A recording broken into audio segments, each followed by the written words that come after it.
Good morning, everybody. Today, we will be beginning with company law of semester 1. Today, we will be discussing the MCQ that you may have to face from unit 1. Now, the question is, why do we need an MCQ videos when madam has already been posting all notes on the blog as well as the MCQs on the blog? The reason why I'm making this video is that uh, when we discuss the MCQs, it is like a revision class because we don't discuss only the particular MCQ but the topic that is associated with it. So this is the central idea of taking up a video for MCQs so that it also doubles up as a kind of a revision class. So without taking any more of your time, let us move on to the first question. You will see that the things that you find in the brackets are the answers for the MCQ. As you are aware, Unit 1 is talking about the meaning, the nature, the definition of the companies, the types of companies, and the process of incorporation of the companies. So the first one is that a company is an artificial person created by and dash. The answer is law. Company is created in the eyes of law. It has its existence as a person only in the eyes of law. And because it does not have a physical form, shape, body, and yet enjoys the rights of an individual, such as entering into contract, buying and selling of assets, and that is why we call it a person, because it enjoys the legal rights of a person, and hence we say it is an artificial person. So a company is an artificial person created by law. The next question is, the company is not affected by the death, bankruptcy of the members.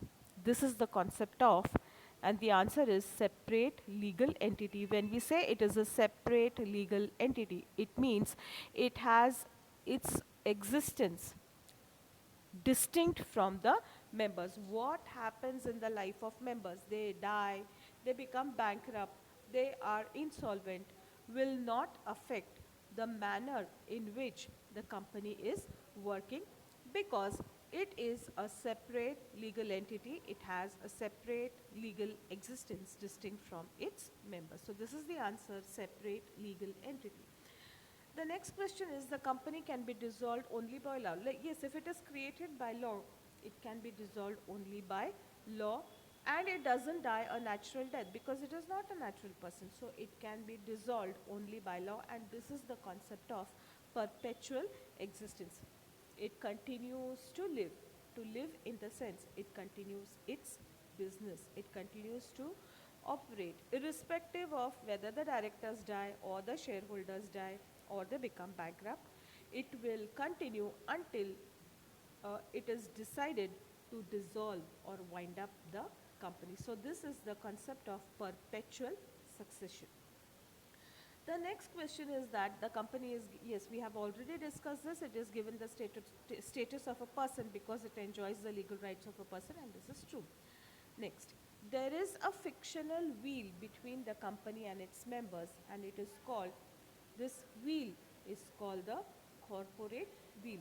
It separates the shareholders, the members from the company. It provides the company a separate legal existence. Now see, there is no such thing as a wheel actually. It is only fictional in nature, but it is there because there should not be over interference from the shareholders into the affairs of the company. They should be assured that they will be informed those things which legally should be informed to them, but their interference is not expected in the working of the company, the day-to-day working. They will be given their rights. Wherever they have a say, they have to decide. That will be decided by them only. And yet, the company should be allowed to continue its operations without interference. So it has, this is the wheel, and we call it the corporate wheel. The next question, the corporate wheel. See, there is an error in typing. It is not WHEEL. That WHEEL is a wheel, pahiya. This is not wheel, It is veil, V-E-I-L, veil, parda. Okay. It provides the company dash separate legal existence, distinct from its members. Next question. The court has the authority to lift the corporate wheel. What does the court do? The court lifts this wheel to find out the persons guilty of illegal acts. If the directors or the promoters um, are doing some things that are illegal, doing some fraud without the knowledge of the shareholders by hiding certain things from them, then this corporate wheel is not going to protect them, but the court can lift the wheel to find out the persons who are guilty, to reveal who is guilty. The court can, and the answer is true. The court can also lift the corporate wheel to determine the nature or the character of the company, especially during times of war. If the company belongs to a uh, enemy country, or the people who are running it are supporting the enemy country, doing something that is against the country in which they are registered, then this corporate wheel can be lifted to determine the nature or character of the company. Now the next, these are very common questions that we are likely to face. A private company, according to section 3(1) of the Companies Act, must have a minimum paid up capital of rupees 1 lakh or more. The minimum number of members is 2. Next one, a public company must have a minimum paid up capital of rupees 5 lakhs. So these are all the dashes that are given, and the answers are given in the brackets. Maximum number of members in a public company is 7. In a private company it is 200. Minimum number of directors in a private company is 2, and in a public company it is 3. Now next, according to the Amendment Act 30th December 2000, a private company which is a subsidiary of a public company, remember, a private company which is a subsidiary of a public company is also considered as a public company. This is true. Dash limits the liability of the members to the unpaid value of the shares purchased by them. When we study the types of companies, we come across this. A company limited by shares is one in which the member, the shareholder, is required to pay only that which he has purchased. If he purchases a 10 rupee share, his liability is limited to only 10 rupees. So whatever remains unpaid on the share, that alone is his liability, nothing else. But in a company limited by guarantee, whatever the member undertakes to pay, whatever he guarantees to pay at the time of winding up of the company will be his liability. So that is the next question. In a company limited by guarantee, uh, limits the liability of the members to the amount undertaken to be contributed by them. Next question. Association not for profit type of companies, they come under which section? It is section 8. Now we come to government company. A government company is one in which not less than 51%, which means at least 51% of the paid up share capital is held either by the central or the state government or jointly by them. So the answer is how much? 51% of the paid up share capital. Foreign company is one which is incorporated outside India but has a place of business in India.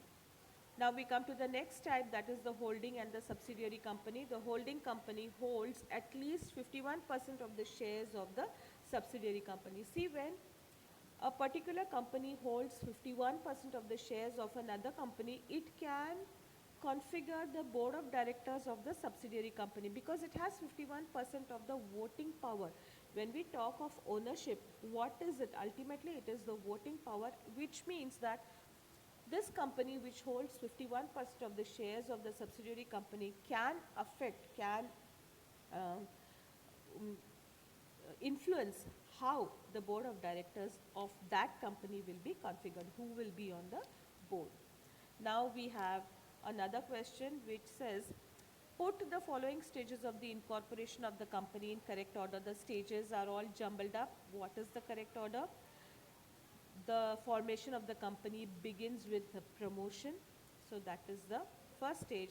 See this, the correct order is promotion is the first stage, incorporation is the second stage, capital subscription stage 3, and commencement of business stage 4. Now in the promotion stage, the company exists only as an idea in the mind of the promoters.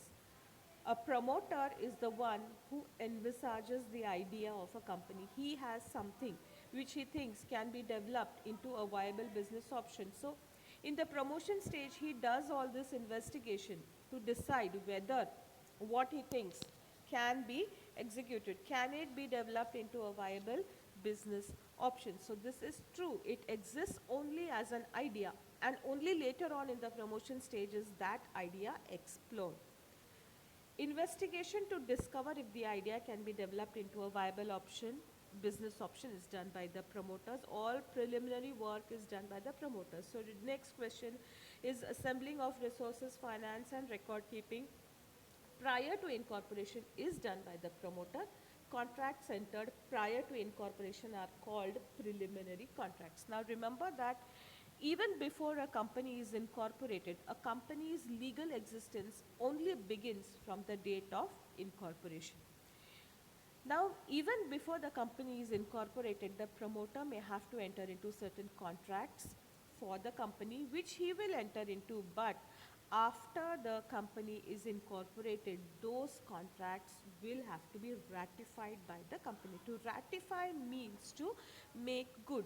They will have to be ratified by the company, and unless they are ratified, they will not bind the company. So it is very essential that the pre-incorporation contracts or the preliminary contracts are ratified, and that is our next question. They will not be binding on the company unless they are ratified, which is true. What is the position of the promoter in relation to the company? He stands in a fiduciary position, which means one of trust. The shareholders, the first directors, all of them trust the promoter that he has done his best for the company. He has not made any secret profit at the cost of the company. And if he is getting any benefit from this company, then he is revealing those benefits. He is making them clear because he stands in a fiduciary relationship, in a relationship of trust. Even after incorporation, the promoter can be held liable for untrue statement in prospectus. So even after incorporation, if it is found that there is an untrue statement in the prospectus, the promoter can be held liable, which is true. On receipt of certificate of incorporation, this is, we know this, that a private company can commence business immediately on receiving the certificate of incorporation, whereas a public limited company will have to wait until it obtains a certificate of commencement of business. The certificate of incorporation is conclusive proof that all the requirements of the Act with respect to the registration have been complied with, and this is true. Once a company obtains the certificate of incorporation, it is conclusive proof, the final proof that it has done it is done with complying all the requirements of the Act related to registration. And there is nothing wrong in the way in which it has complied. Everything is checked, everything is verified, and only then the certificate of incorporation is given, and hence it is conclusive proof that all requirements relating to registration have been complied with by the company. So this is the end of our video, and I hope you have got all the points in a nutshell. You have got an idea of what kind of questions are to be expected from Unit 2, and I will meet you soon with a similar video on Unit 2 of Company Law Semester 1. See you soon, and bye-bye until then.